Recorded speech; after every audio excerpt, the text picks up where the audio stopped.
The minivan's back rolling through Utah. What does that mean for the Utah Jazz? And why would they make the move to get George Niang back? Find out next on Locked On Jazz.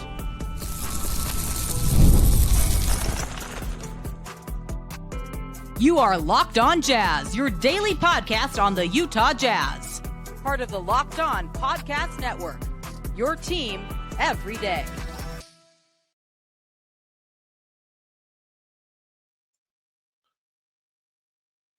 Hello and welcome into Locked On Jazz. My name's Leif Thulin. I'm excited to be back with you filling in for David Locke. And this is an episode I wasn't planning on, as I tried to air this on the day the trade happened from Canada, ran into some tech issues. But as many of you guys may know by now, I'm a lifelong Jazz fan who's credentialed NBA draft analyst for Locked On NBA Big Board, attendee of the 2023 and 2024 NBA Combines, Jazz broadcast assistant and statistician each of the last 4 seasons, and lover of college hoops. So I'll make sure you know what you need to know about your beloved Utah Jazz. And I'll talk to you about a former Jazz man who is a beloved member of the Utah Jazz, George Niang. Thanks for making Locked On Jazz your first listen each and every day. And remember, Locked On Jazz is free and available on all platforms, including YouTube at Locked On Jazz, where the best way to help us grow is to comment anything below. And today's question is, what do you think of the trade? It's a simple one, but I'm going to give you the reasons why it was made from both sides and what I think of the trade. Today's episode is brought to you by Game Time. Download the Game Time app, create an account, and use code LOCKEDONNBA for $20 off your first purchase. And today on the show, I'll break down the Niang trade. I'll give you why I think the deal was made from both sides, what I think of it, and lastly, my expectations for George Niang. So without further ado, tech issues aside, airing it now back home after being in Canada trying to air this one for you guys, let's dive right in. The Celtics sent 2 second-round picks alongside George Niang, and in return from the Utah Jazz received rookie wing RJ Luis in return, and that's per Shams Charania. And the Jazz can then use the trade exception earned by sending John Collins to the Clippers to absorb Niang's contract is the other part of what Shams reported. We'll dive into the specifics and why that's important. But for those of you who are monetarily inclined and like the numbers, Niang set to earn $8.2 million before next season once he hits unrestricted free agency. And that is incredibly important to how this deal worked from both sides, the monetary aspect. So the Jazz had money to pay before the season began and can use some of the money from John Collins' deal. Okay, that's important. But what's probably more important and why this deal actually happened is shedding the final year of Niang's salary for next season means Boston will be able to save $8 million in luxury taxes and allow it to stay under the second penalty apron following the addition of Chris Boucher. And they just signed Chris Boucher for $3.3 million, who was formerly on the Raptors, an Oregon Duck from the 2016 Oregon team that made a deep run. And the other main importance of this and why this trade matters for the Celtics and thus the Utah Jazz is the Celtics tax bill drops from $73 million to $30.4. And that is an enormous drop. So they're now $10.2 million below the second apron and $1.7 million over the first. So that's why the Celtics made this deal. And it's an interesting one because George Niang's from around Boston, and he was having a little homecoming. He had his best season as a pro last year. We'll dive into more of that. But I wonder how George Niang feels. Is it bittersweet to not be on the team that he likely grew up rooting for? However, George Niang likes Utah and is appreciative of it. Now, why would the Jazz make this trade for George Niang when they're trying to go through this youth movement? That is an interesting question. So let's go through it from a couple reasons, and we'll attack this in a multi-pronged approach. The Jazz should be excited for a plethora of reasons, and the prime one among them should be the Jazz got one of the best locker room guys in the entire NBA. Entire NBA. We're going to touch on some of that and an anecdote I have from my first year working with the Jazz a little bit later. But a thought I have that will dispel some Jazz fans that are worried about him taking the Ace Bailey shots. And, you know, I know that some of that's made in jest on Twitter, but there are fans that say, why are we getting guys that'll take minutes away? I'm going to put some thoughts of my own out there and give you reasons why that should not be an interest and hopefully quell that concern. Aside from that, though, here are the other big reasons to take this deal for the Utah Jazz. The Jazz received 2 second-rounders and pretty good second-rounders for free. That's what they did. And that's a no-brainer. Plus, they got a great glue guy in Niang, and that has nothing to do with the off-court stuff, but that's speaking strictly on the court. He connects people as a connective tissue piece. He knocks down open shots, and he plays hard. He's communicative. And that has nothing to do with his perhaps greatest value of being a leader and a great locker room guy. But they got 2 second-rounders for free. The Jazz got second rounders in 2027 and 2031. For those of you who really care about which pick it is, the Jazz are getting the better of Cleveland or Boston's 2031 second-round pick and the better of Boston or Orlando's 2027 second-round pick. So the Jazz are a team that has made a lot of deals using second-round picks as incentive. They've even sweetened the deal for guys that they couldn't pay or did not want to pay and wanted out that no one else wanted to pay either by giving up second-round picks. The Jazz now replenish their store. They restock the pantry, if you will. And the Jazz have been able to make a lot of those moves due to having the flexibility of having first-round picks and second-round picks. And the Jazz can have that once more. I think the Jazz are going to be thrilled about making this deal because they're going to get value out of those picks and value out of Georges Niang. It's as simple as that. Now, Georges Niang is an excellent shooter. Like, we'll talk about his impact off the court and in the locker room more specifically and how that translates to impacting on the court. But he's an excellent shooter. He's got a track record of success as a three-point shooter that is really, really long-standing. And yes, he's been on teams that have been good. And I don't expect him to light it up necessarily as a guy who's going to do more than just be a beneficiary of movement offense and he'll spot up and knock down corner threes. But he's been a very good shooter since early in his days with the Utah Jazz. And since he's journeyed around, played with the 76ers on a playoff team. He's played on a playoff team with the Cavaliers as they were the best team in the East this past year. He had his career year there. He went to Quinn Snyder and the Hawks at the trade deadline and has continued to thrive. Georges Niang may be made fun of for being slow-footed. He may be called the minivan and all these different things, but the guy can really play basketball and is knocking down shots at a level that very few NBA players are able to do.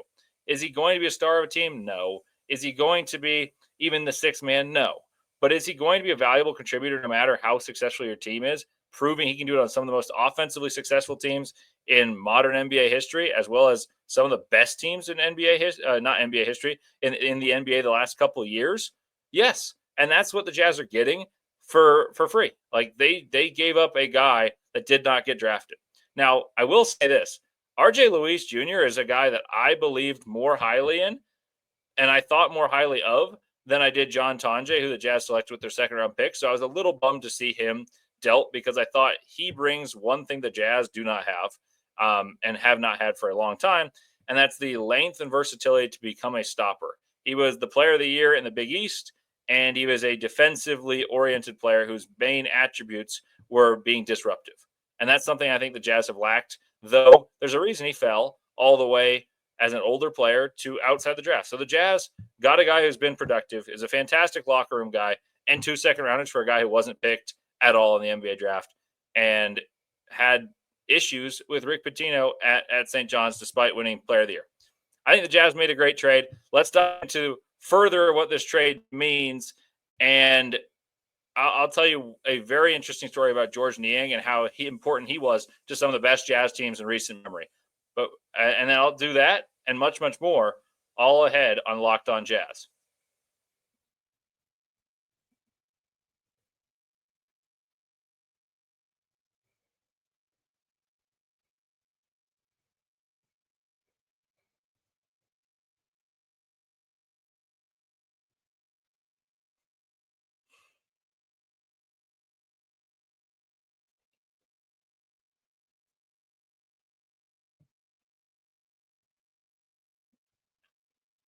If you're running a business, you know that every missed call is money left on the table. Think of the last time you had an urgent need, maybe for a plumber or a service provider. If the person didn't answer, did you wait? Probably not.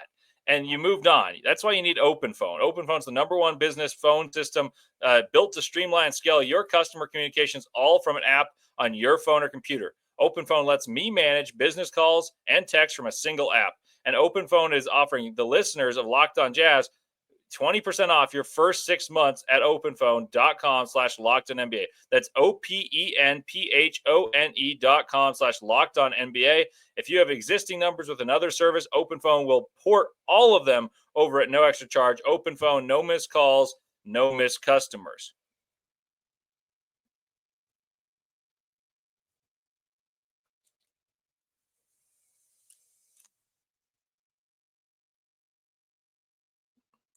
All righty, welcome back to Locked On Jazz. Georges Niang's back with the Utah Jazz, and that's what we're going to discuss now about his impact on the Jazz, and less about the logistics, more about Niang, and an interesting story I once heard about Georges Niang. So, for those of you who are not as long-standing Jazz fans and are wondering what he brought this past year and what he brought to the Jazz before, I touched on it. His biggest attribute is his shooting. But he appeared in 79 games split between the Cavs and the Hawks last season when he averaged a career high 9.9 points per game, 3.4 boards, and 1.4 assists per game. And that's on about 21 minutes of basketball game. And on the Cavaliers, that was a loaded team and specifically a loaded front court. Very, very impressed with what he brought there. But the story that I think is the most important thing about Georges Niang is I remember my first year at the Jazz was the last season the Jazz made the playoffs. And I heard vibes weren't as good, but I didn't know if I could believe them because the Jazz, to me, felt for the most of the season, and especially the beginning of the season, that they could contend. They didn't necessarily seem like championship contenders, but a team that I'd grown used to saying, you know what, a second round would be pleasant. I'd love us to go further, but I don't know if we quite have the horses to do that. But I think we can make the second round if things go really well, maybe a Western Conference Finals. And I believe that. But as the season kept going on, there was a bunch of fourth quarter blown leads. There were rumors of Donovan Mitchell discontent, frustration with Rudy Gobert. There was Donovan not passing to Rudy rumors that were built up on Twitter. And they even got addressed at an interview with Quinn Snyder that I attended. The Jazz had games where they led by 20 and lost, and they led the NBA in most fourth quarter blown leads, most leads of 10 plus that just went awry and we lost the game. But yet the Jazz were still good. They still had every ability to win a series, maybe even two. But years later, I was still working for the Jazz, and I remember I was speaking to someone, and I asked them, you know, what really went wrong with the Utah Jazz? Because from my eyes, when they played well, they were just as good, if not better, than some of the prior Jazz teams. It was just that they played well in streaks as opposed to throughout a full game. And I said, what really goes wrong in the locker room that the Jazz are so much worse and easier for other teams to play and believe they can beat, even when the Jazz have these dynamic stretches of being an offensive studly team, a team that can really score the basketball. And defensively, yes, they were very reliant on Rudy Gobert, but still statistically one of the better defensive teams in the NBA. So how were they a team that blew all those leads? How did that happen? And I spoke to this guy, and he simply said they lost Georges Niang. That was exactly his words. And I looked at him like, what? Like, I know Georges Niang's rapport with everyone's great, and he brought great energy, he brought great humor and professionalism, but I didn't realize how integral he was to the Utah Jazz and their success. And the best team that the Jazz have had in a long while was a team that Georges Niang was kind of quietly as a catalyst for. And he was a huge loss to not have that. The Jazz were a number one seed. The Jazz really got going a few years prior when Georges Niang got inserted into the lineup. And Joe Ingles got a lot of the praise from the national media of like, oh, he's an older guy who's got a goofy streak to him. He talks some trash, but he cracks jokes. And like when he's out there and playing well, the Jazz play well. That's true. But I heard from a very reliable source that it was Georges Niang's departure that cost the Utah Jazz the most. And that went unnoticed by many, but felt by the players enormously and known by the organization members. Niang since has made the playoffs and contributed at a steady rate each of the seasons. I'm not counting the year where he got sent to the Hawks, but he was on good teams and was steadily contributing. And even ending his best season scoring this past year, and having a career best on a team that won the East. Like, he accelerated what his game could be on a team that believed in him, that had aspirations to win a championship. And he still shot the heck out of the ball. Now, what is Georges Niang as a basketball player? He's a winning player by traits, but more importantly, he's a winning player in a locker room, and he's really conducive to success for teams that are stressed about winning. That what matters to them is winning a championship. And I mentioned this very briefly in that story. George Niang played a solid role on the team that for the Utah Jazz that was a 1 seed that lost to the Clippers. And, people complain like, oh, he wasn't great on defense. Like, he was important. But what gets forgotten a little bit is George Niang and Jordan Clarkson were kind of the two switches that created the Jazz juggernaut offensively. Many have forgotten, but the Jazz ascendancy to offensively being a supremely gifted team with Quinn Snyder at the helm was acquiring Jordan Clarkson for Dante Exum from the Cavaliers. That was a big deal. And the other wrinkle was George Niang replaced Jeff Green. The Jazz got rid of Jeff Green after he was kind of the guy who was going to fix it for us. We'd have a stretch forward, could bring some athleticism, could knock down some threes, and it just didn't work. I don't know why. Jeff Green's still been successful in the NBA. He's still hanging around, and he's a good athlete, and he shoots decently from three, but he just didn't work with the Jazz. And insert this guy, George Niang, who's slow-footed and not going to be a good defender, shot the heck out of the ball, and brought great vibes and spaced the floor accordingly for Donovan Mitchell and Rudy Gobert pick and rolls, opened the floor up for Mike Conley, opened the floor up for Jordan Clarkson. And long story short, the Jazz became one of the best offensive teams in basketball at that point. Like the basketball has evolved, and George Niang helped propel the Jazz to being one of the best offensive teams in those years. Long story short, great chemistry as a connector on and off the court, very good shooter, and maybe most importantly, he likes Utah. The Jazz like him. The organization likes him. They're familiar with him. And he's here to be a Sherpa, to guide Ace Bailey down the right path and not take his time. And many people worry about the influence on Ace Bailey more than the ability. And that's not a bad thought, like considering who he, put around him for his draft circle and all these rumors that I think some are more malicious than truthful. But there's no doubt about Ace Bailey's talent level. It's about who he supports himself with and how he ascends as an NBA player. This is a great guy, George Niang, to guide Ace Bailey as a spot-up shooter. Like, he can show him all the ins and outs in that part of the game that we think is something Ace Bailey do. A couple days ago, I told you I think Ace Bailey could play a role similar to that of Tobias Harris. George Niang played next to Tobias Harris. I think George Niang doesn't have any of what Ace Bailey brings to the table offensively in terms of the individual creator.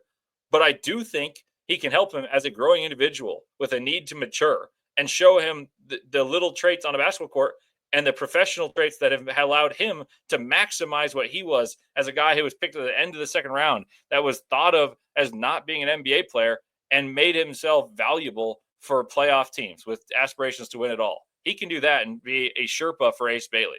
So don't think of him as a detractor to Ace's growth. Think of him as a guiding presence to the youth, as an emblem of how to be a pro, how to have fun, and relish having a career in the NBA as opposed to having it be a foregone conclusion.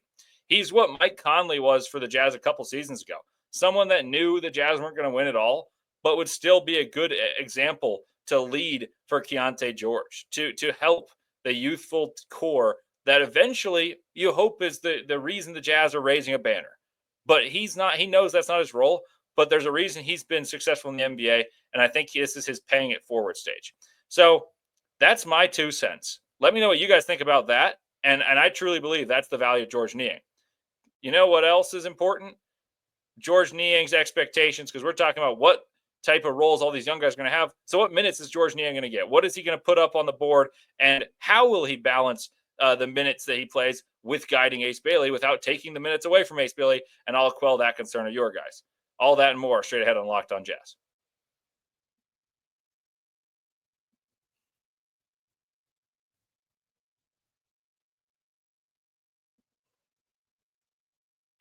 We've all been there, logging on early and waiting forever for concert tickets to go on sale, only to lose your spot for a show you've been dying to see. Live music should be about making memories, not dealing with the stress of ticket shopping. That's where Game Time comes in. Game Time makes getting concert tickets faster and easier than ever. Prices actually drop as it gets closer to showtime, and you can save up to 60% off with their killer last-minute deals. So if you're tired of endlessly scrolling, trying to find the best deal, Game Time zone pick deals. They give you the best seats in your section for you. And if you ever wonder what your view will actually look like, I can tell you this one with absolute certainty. I did this at the U.S. Open. I didn't want a poll blocking me from watching the matches I wanted to watch. So I got the best seats in the house with a panoramic view provided by Game Time, and it looked exactly like what I saw in Flushing Meadows on the website. So take the guesswork out of buying concert tickets. and show tickets with Game Time. And download the Game Time app, create an account, and use code LOCKEDONNBA for $20 off your first purchase. Terms apply. Again, create an account and redeem code LOCKEDONNBA for $20 off. Download the Game Time app today. Last minute tickets, lowest price guaranteed.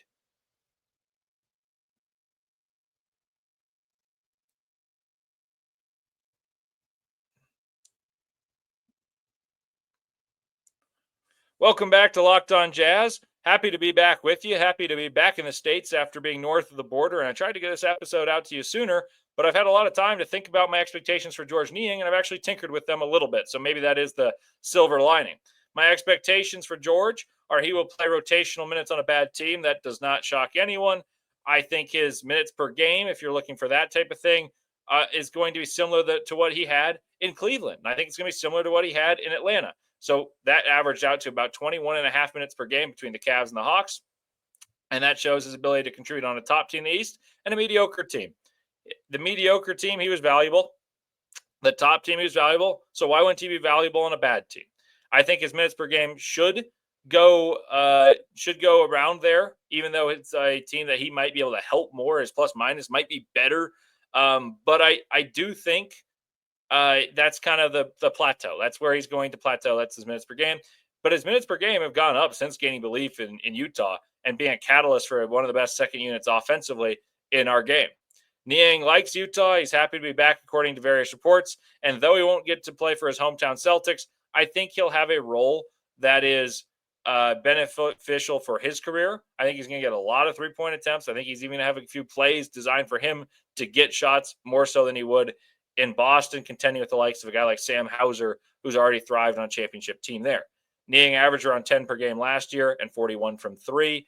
I'm guessing in 21 minutes, let's say it's the same. I'm thinking 9 points per game, maybe 38% for three. A slight regression from deep because he'll have less ability to get wide open shots because the Jazz don't have the same creators and advantage creators as the Cleveland Cavaliers did with Donovan Mitchell, with Darius Garland, with guys like Mobley and Allen at the rim that create a vertical spacer and leaves a vacuum when people come and have to rotate over, tag the roller, and defend the lob, and George Niang's weak side corner to knock down a three. And he does that in the elite level. He's one of the best catch and shoot guys in the NBA.